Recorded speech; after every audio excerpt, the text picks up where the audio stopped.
দর্শক আবারও বন্যা পরিস্থিতির খবরাখবর আপনাদেরকে জানিয়ে দিতে চাই। আমাদের সহকর্মী পঙ্কজ দে আছেন এই মুহূর্তে সুনামগঞ্জে। আমরা তার মাধ্যমে সুনামগঞ্জের বন্যা পরিস্থিতির কি খবর সেটি একটু জেনে নেব। পঙ্কজ দে, কি অবস্থা আসলে সুনামগঞ্জের পরিস্থিতি? আপনার পেছনে পানি আর পানি দেখতে পাচ্ছি, পানিবন্দী হয়ে পড়েছে নিশ্চয়ই মানুষ। একটু জানাবেন সেখানকার বন্যা পরিস্থিতির খবর।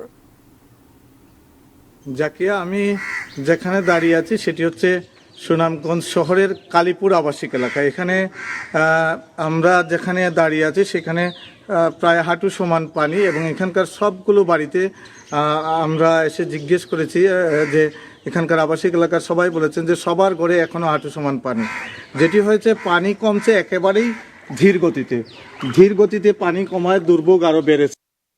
বিশেষ করে হাওর পাড়ে যারা বাসিন্দা তারা আরও বেশি দুর্ভোগে পড়েছেন। এখানে পানি যখন টইটুম্বুর থাকে হাওর, তখন আসলে আফালের ঢেউ থাকে প্রচুর, যেটি এই ঢেউয়ে আসলে বাড়ি রক্ষা করা কঠিন হয়, সড়ক রক্ষা করা কঠিন হয়।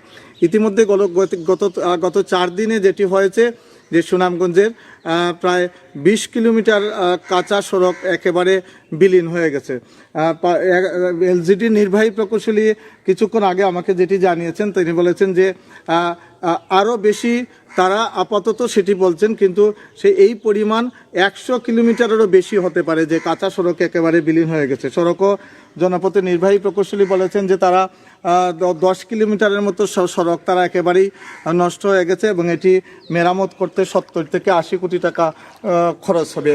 অনেক পুকুরের মাছ বেসে গেছে, যেটি হয়েছে যে খামারিরা আসলে যাদের মাছ বেশি গেছে তারা একেবারে সর্বশান্ত হয়ে গেছে। পানি ধীরে ধীরে কমায় দুর্ভোগ যেটি হয়েছে যে এই ময়লা আবর্জনা, শহরের সকল ময়লা আবর্জনা বাসা বাড়িতে চলে যাচ্ছে। এই অবস্থায় মানুষ যেটি বলেছেন যে পানি আজকে সকালে মাত্র 1 ইঞ্চি কমেছে। সুনামগঞ্জ পানি উন্নয়ন বোর্ডের নির্বাহী প্রকৌশলী জানিয়েছেন যে সকালে সুরমা নদীর পানি বিপদসীমার 6 সেন্টিমিটার উপর দিয়ে যাচ্ছিল। তবে যেটি হয়েছে যে গতকাল দুপুর থেকে এখন পর্যন্ত রোদের দেখা মিলেছে, এবং রোদের দেখা মিলায় মানুষের কিছুটা স্বস্তি এসেছে, এবং তারা মনে করছেন যে হয়তো 22 জুনের মতো ভয়াবহ বন্যার দিকে যাবে না এই অঞ্চল।